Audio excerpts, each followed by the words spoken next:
ganda magsilong doon sa may mga kahoy-kahoy. May bulaklak.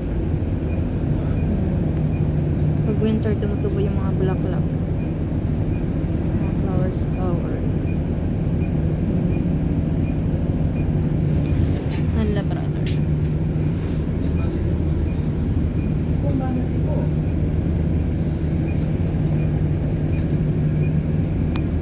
Maghahalap February na naman sila, kaya ang dami ng mga plug na nakalagay sa mga poste.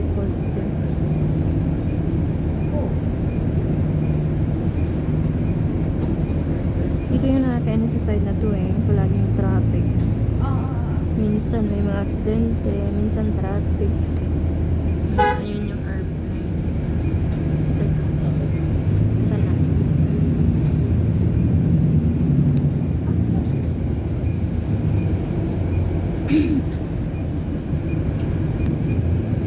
Doon may suit sa kabila.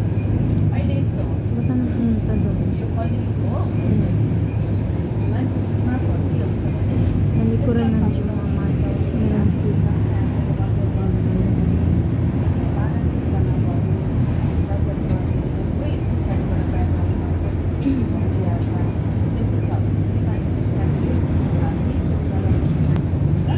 Yung mga cable ng kuryente nila dito sa mga highway lang. Ang pag sa bahay-bahay na wala na yung mga cable ng kuryente. Nasa ilalim na ng lupa. Yan. At kayo guys. Medyo malamig na yun. Malamig ang simoy ng hangin. Sumusta kayo dyan. Welcome to Kuwait.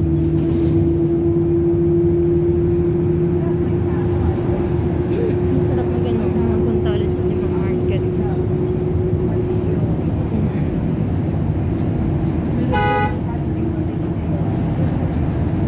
Bilis ng driver mag-drive. May mga ibang driver na ang bagal-bagal mag-drive. Tapos hihintay pa sila. Mga pasahero. Pero may mga ibang driver na ang bilis talaga nilang mag-drive. Hindi na naghintay-hintay.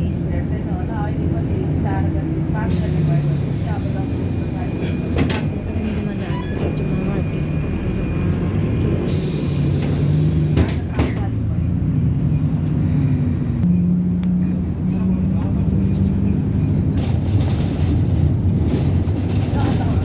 Bilis nila mag-drive.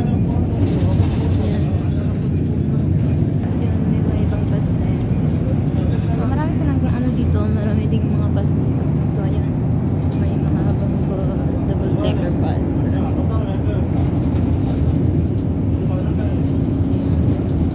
Ayan, double-decker bus din siya. Ay, maganda ng masjid.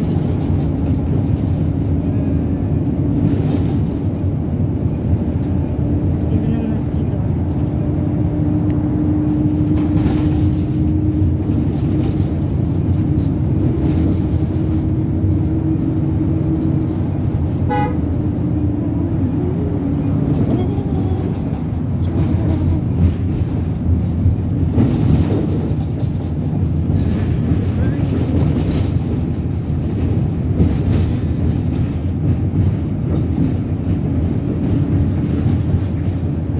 So, ingat-ingat kayo guys. Ngayon, mabilis ako makakarating sa trabaho ko kasi hindi traffic. Doon lang, konti lang sa may Parwaniya. After Shea ng Parwan